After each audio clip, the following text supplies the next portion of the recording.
Arin was a young traveler, always seeking new paths, looking for the next great adventure.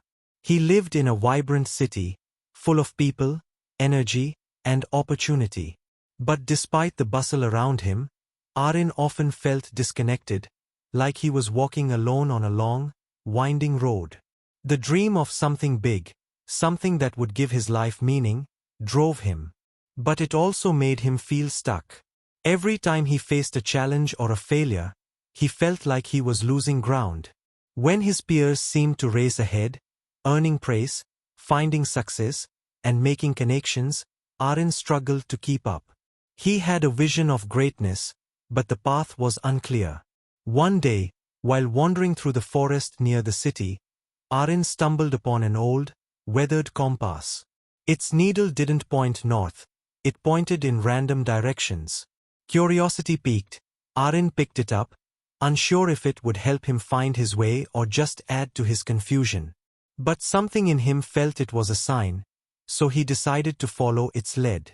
The compass led him through thick trees, over rushing rivers, and along rugged trails.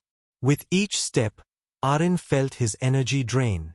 His feet ached, his stomach growled, and his mind was full of doubts. Why am I doing this? Why does the compass keep changing direction? I don't think I'm meant for this journey. The low days crept in quickly. Arin started to feel the weight of loneliness. He began comparing himself to others, seeing how effortlessly they seemed to walk their own paths. They had their lives figured out, unlike him. He felt his confidence fade. After days of walking without knowing exactly where he was headed, Arin decided to sit down on a large rock by a quiet river. He took out his journal, but all he could write was, "I'm lost." As he sat in frustration, an old woman approached him, her steps light and steady. She carried a staff, and her eyes were kind, filled with years of wisdom. She sat beside Arin without saying a word. The silence between them was comforting, and Arin felt his heart slowly open. Sometimes, the old woman said, breaking the silence, we think our journeys are about reaching a destination. We see others achieving things, and we wonder why we are not there yet. But in truth, the path is never about where you end up. It's about how you walk it. Arin, feeling both confused and curious, looked at her. I don't understand. I've tried so hard to follow this compass, but every time I think I'm on the right track, it changes direction. I keep falling behind. Maybe I'm just not meant to do something big. The old woman smiled gently. It's easy to feel that way, Arin. It's easy to believe you are failing when things don't go the way you expect. But you see, that compass is not broken. It's teaching you something important. Sometimes, the most unexpected paths lead to the most meaningful places. She pointed to the river. Look at that water. It flows not by fighting the rocks, but by flowing with them. The rocks don't stop the river. They shape it.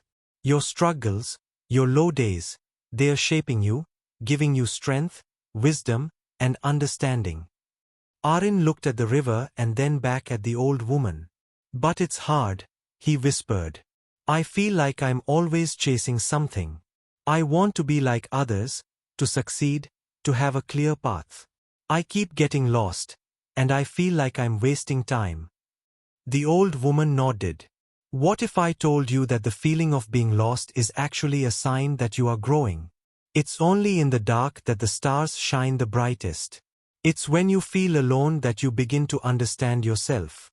When you feel tired and ready to give up, remember, those low days are the moments that prepare you for the highs. Just like you can't rush the river to reach the ocean faster, you can't rush your growth. Arin thought about her words, but his doubts still lingered. So, what do I do? How do I know if I'm on the right path? The woman stood, her staff tapping gently on the ground. You keep walking. Embrace the quiet. Embrace the struggle. When you feel like you are at your lowest, remember that this moment is just one part of your journey. It will pass. And when it does, you'll be stronger, wiser, and more ready for what's next. Aryan felt a shift in his heart. For the first time, he didn't feel as though he was rushing towards something. He understood that each step, even the low ones, was part of the path. The struggles, the loneliness, the pressure to be like others, they were all building him, shaping him for something greater. His worth wasn't in being ahead of others. It was in understanding his own pace. With new clarity, Aryan stood up. He thanked the old woman, who simply smiled and walked into the trees, as if she had never been there at all. But her words stayed with him. The compass might keep changing direction, but he no longer feared the unknown. As he continued his journey, Aryan understood that the low days weren't something to escape. They were just as important as the high days, and often, they were what made the high days so sweet. The path might be unclear, but it was his own. And that was enough. The stars only shine in the darkness, and the greatest strength is born from the toughest battles.